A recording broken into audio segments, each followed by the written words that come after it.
সবাইকে স্বাগত জানাচ্ছি। আমি রিফাত জামিল তান্না। বিজয় স্মৃতি টি-20 ক্রিকেট টুর্নামেন্ট 2025-এর গ্রুপ পর্বের পঞ্চম match 5 star cricket club Phulpur বনাম এফসি পাওয়ার হিটার্স এর মধ্যকার ম্যাচের প্রাইজ গিভিং সেরেমনি থেকে আজকের এই ম্যাচটি এই টুর্নামেন্টের এখনো পর্যন্ত সেরা ক্রিকেট ম্যাচ হয়েছে। একটি দল হয়তো অফিসিয়ালি জিতেছে, কিন্তু আমি বলবো যে দুই দলই জিতেছে এবং আজকে ক্রিকেটের জয় হয়েছে। উইনিং টিম এবং যারা আজকে জিততে পারেনি তাদের জন্য একটা সজোরে করতালি আশা করছি শুরুতে। আজকে ফাইনালি ক্রিকেটের জয় হয়েছে। এই মাঠে দুর্দান্ত একটি ক্রিকেট ম্যাচ আমরা দেখেছি। আমি এই মুহূর্তে আমাদের ম্যাচ অফিসিয়ালদের নাম ঘোষণা করছি। আম্পায়ার হিসেবে দায়িত্ব পালন করেছিলেন সেলিম আহমেদ, তার সাথে ছিলেন আসাদ শফিক। আমাদের হোয়াইট বোর্ড স্কোরারে ছিলেন জাহিদুল ইসলাম। তারপর অনলাইন স্কোর কার্ডে ছিলেন আসিফ আহমেদ, পাশাপাশি ফারহান আনজাম পোষণ। মেইন স্কোর কার্ডে লাইভ ব্রডকাস্টিং এ ছিলেন রাফসান আহমেদ শ্রাবণ, ফখরুল হাসান সীমান্ত, মাসুক আহমেদ শ্রেয়াস।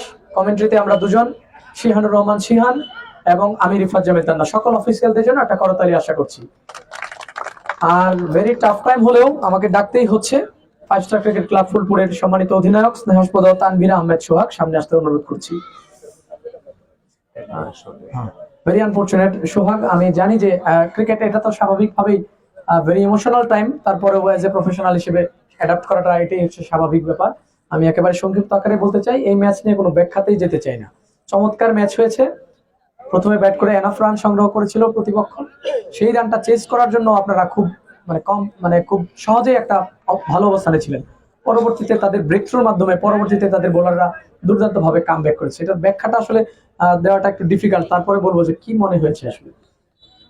আসলে এটা আমি কপালের দোষ দিই না, আসলে আমরা খুব দ্রুত শেষ করে দিতে চেয়েছিলাম। আসলে আমাদের কি বলবো, এটা মেন্টালি আসলে একটা সমস্যার মতো মনে হয়েছে যে আমরা খুব দ্রুত শেষ করতে চেয়েছিলাম। এনাফ বল ছিল, যথেষ্ট পরিমাণ বল ছিল, সময় ছিল, রানও কম ছিল, সময় ছিল অনেক। আমরা আসলে ওইটা করতে পারি নাই, আমাদের এটা নিজেদেরই দোষ। এটা আসলে আর কিছু বলার নাই। যাই হোক, গত টুর্নামেন্টে তো সেমিফাইনাল খেলেছিলেন, ফাইনালে অনেক অনেক ফুলপুর তো বেশ কয়েকবার উঠেছে। এই টুর্নামেন্টে ফাইনাল খেলার জন্য ডিজায়ার সবারই থাকে, সেমিফাইনালে ডিজায়ার তো থাকেই, সবারই এই ধরনের আকাঙ্ক্ষা থাকে। ফুলপুর 5 স্টার আজকের এই ইমোশন কতটা অ্যাভয়েড করতে পারবে ইন ফিউচারে?